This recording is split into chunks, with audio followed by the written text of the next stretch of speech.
नमो बुद्धाय। आप सभी का स्वागत है सम्यक कल्चर में। आज मैं आपको घट जातक कथा यानी मूल कृष्ण चरित सुनाने वाली हूँ। इसी बौद्ध जातक कथा के आधार पर काफी समय बाद महाभारत की रचना की गई है। पिछले वीडियो में दशरथ जातक कथा में भी आपने देखा कि उसके आधार पर रामायण की रचना हुई थी। अगर आप मेरे चैनल पे नए हैं तो चैनल को सब्सक्राइब कर लीजिए और बेल आइकन को प्रेस कर ऑल नोटिफिकेशन ऑन कर लीजिए, क्योंकि इस चैनल पे आपको भारत की अनटोल्ड सम्यक संस्कृति पूरे सबूतों के साथ देखने को मिलेगी। तो आइए मैं आपको मूल कृष्ण चरित जातक कथा लाइन बाय लाइन सुनाती हूँ। यहाँ याद रखिएगा ये कथा है, इसे इतिहास समझने की भूल ना कीजिएगा। एक बात और बता दूं कि इसमें वासुदेव शब्द इस्तेमाल किया गया है, जिसे लोग आज कृष्ण के रूप में जानते हैं। उत्तरापथ में असितंजन नगर के राजा की 3 संतानें थी। बड़े पुत्र का नाम कंस था, छोटे पुत्र का नाम उपकंस तथा पुत्री का नाम देवगर्भा था। पुत्री के जन्म पर ज्योतिषियों ने भविष्यवाणी की थी कि इसकी कोख से जन्म लेने वाला पुत्र कंस वंश का नाश करेगा। राजा के मरने के बाद कंस राजा हुआ, उसका भाई उपकंस उपराजा बना।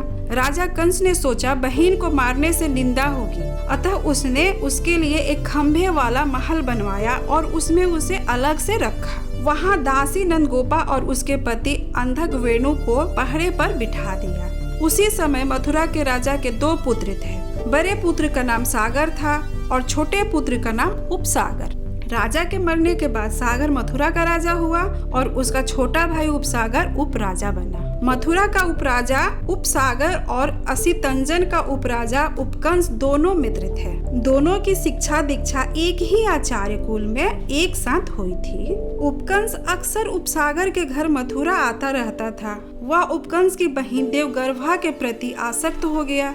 बात असितंजन राज कंस तक पहुंची। कंस ने उसका विवाह देवगर्भा से कर दिया। दोनों एक खंबे वाले महल में ही रहने लगे। महल की पहरेदारी पर पहले ही से दासी नंदगोपा और उसका पति अंधक वेणु नियुक्त थे। एक दिन देवगर्भा के गर्भ ठहरने की खबर असितंजन राज कंस को मालूम पड़ी। उसने सोचा बहन को नहीं मार सकते, यदि वह पुत्री को जन्म देगी तो उस संतान को भी नहीं मारेंगे, किंतु यदि उसने पुत्र को जन्म दिया तो उसका वध कर देंगे, क्योंकि भविष्यवाणी के अनुसार इसकी कोख से जन्म लेने वाला पुत्र ही कंस वंश के नाश का कारण बनेगा। 9 महीने बाद देवगर्भा ने एक पुत्री को जन्म दिया। भाइयों ने उसका नाम अंजन देवी रखा और देवगर्भा और उसके पति उपसागर को एक खंबे वाले महल से निकालकर दोनों को गौड़मान हो गांव दे दिया। देवगर्भा और उसका पति उपसागर वहां रहने लगे। दासी नंदगोपा और उसका पति अंधक वेणु को ही उसकी सेवा में वहां रख दिया। गौड़मान गांव में रहते हुए देवगर्भा को फिर गर्भ ठहरा। दासी नंदगोपा को भी उसी दिन गर्भ ठहरा। 9 महीने बाद एक ही दिन देवगर्भा ने एक श्याम वर्ण पुत्र को जन्म दिया और दासी नंदगोपा ने पुत्री को। देवगर्भा ने पुत्र के मारे जाने के डर से पुत्र को छिपाकर दासी नंदगोपा के पास भिजवा दिया और उसकी पुत्री अपने पास मंगवा ली। शिशु जन्म की बात कंस बंधुओं को बताई गई। उन्होंने पूछा पुत्र हुआ या पुत्री? पुत्री। पालन करो, ऐसा कहकर दोनों भाई कंस और उपकंस संतुष्ट हुए। इस प्रकार देवगर्भा ने क्रमशः 10 पुत्रों को जन्म दिया और दासी नंदगोपा ने 10 पुत्रियों को। पुत्रों का पालन पोषण नंदगोपा और अंधक वेणु मिलकर करने लगे और पुत्रियों का देवगर्भा और उपसागर। इस भेद को कोई नहीं जानता था। देवगर्भा के श्याम वर्ण ज्येष्ठ पुत्र का नाम वासुदेव, दूसरे का बलदेव, तीसरे का चंद्रदेव, चौथे का सूर्यदेव, 5वें का अग्निदेव, 6ठे का वरुण देव, 7वें का अर्जुन, 8वें का प्रद्युम्न, 9वें का खत पंडित और 10वें का अंकुर नाम रखा गया। ये सभी अंधक वेणु दास पुत्र के नाम से प्रसिद्ध हुए। बड़े होकर ये सभी 10 भाई नगर में लूटपाट करने लगे। असितंजन नगर वासियों ने राजा से शिकायत की। राजा ने अंधक वेणु को बुलवाकर धमकाया, अपने पुत्रों को संभाल कर रखो वरना अच्छा नहीं होगा। अंधक वेणु साधारण दास था। उसने मृत्यु से भयभीत होकर अभय दान की याचना की और कहा, महाराजा ये मेरे पुत्र नहीं है, देवगर्वा और उपसागर के पुत्र हैं। यह सुनते ही असितंजन राज कंस डर गया। उसे ज्योतिषियों की भविष्यवाणी याद आई। उसने अपने अमात्यों को बुलवाया और कहा, इन्हें किस उपाय से पकड़ा जाए। अमात्यों ने राजा को सलाह दी, देव, ये सभी मल्ल हैं, कठोर स्वभाव के हैं, शक्ति युक्त हैं। हमारे पास भी 2 अजय मल्ल हैं, उनसे इनकी कुश्ती करवाकर उन्हें मरवाया जाए। राजा ने उनकी बात मान ली। कुश्ती मंडप बनवाकर अखाड़ा तैयार करवाया गया। कुश्ती हुई, मल्ल युद्ध हुआ। नगरवासी अब तमाशा देख रहे थे। बलदेव ने दोनों मल्लों को जमीन पर पीट मारकर अखाड़े से बाहर फेंक दिया। यह देखकर राजा स्वयं उठा और अपने सैनिकों को आदेश दिया, इन दुष्ट दास पुत्रों को पकड़ो, ये कहीं जाने ना पाए। उसी समय वासुदेव ने अपना चक्र घुमाया। उससे कंस और उपकंस दोनों भाइयों के सिर कट गिर गए। नगरवासी भयभीत होकर वासुदेव के चरणों में गिर पड़े और कहने लगे, देव हमारी रक्षा करें। इस प्रकार भविष्यवाणी को सत्य करते हुए देवगर्वा के ज्येष्ठ पुत्र ने कंस वंश का नाश कर दिया।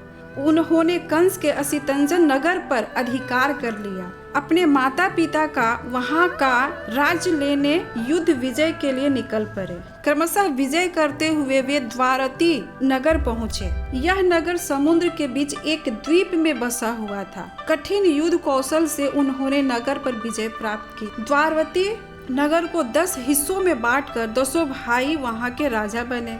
उनके समय द्वारती नगरी जम्मू द्वीप में सबसे संपन्न नगर बन गई। एक दिन सभी राजा जल क्रीड़ा करने नदी के मुख्य द्वार पर पहुंचे। नदी के तट पर मंडप बनवाया गया।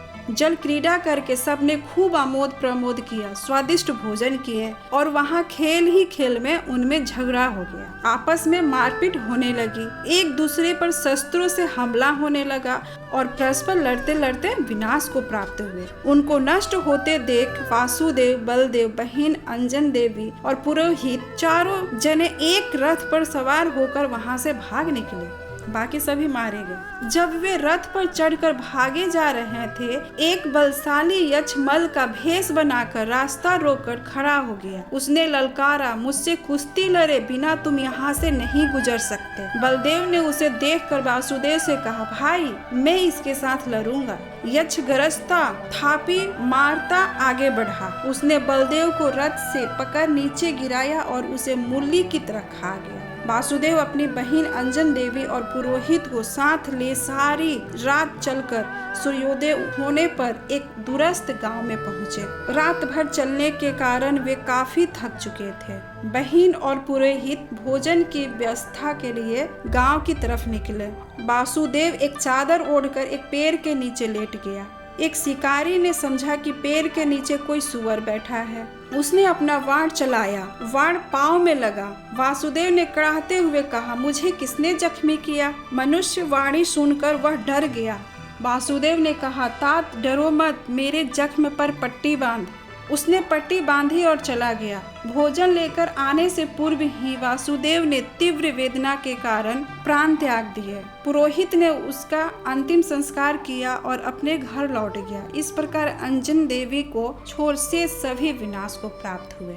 और यहाँ पर घट जातक कथा खत्म होती है। अगर आप इस कथा को ध्यान से सुने हैं तो आप समझ गए होंगे कि इसी कथा के किरदारों के नाम और कहानी में थोड़ा बहुत फेर बदल कर महाभारत की रचना हुई है। कुछ और भी जातक कथाएं हैं जिनको थोड़ा बहुत फेर बदल कर महाभारत में डाला गया है, जिससे मैं आगे की वीडियो में दिखाऊंगी। दोस्तों, इस वीडियो को लाइक और शेयर करना ना भूलें। अगर आप चाहते हैं कि सम्यक कल्चर तथा भारत के मूल दर्शन को सभी जाने प्रामाणिक किताबों से, तो इस वीडियो को हर जम्बू द्वीप वासियों तक जरूर पहुंचाएं। नमो बुद्धाय।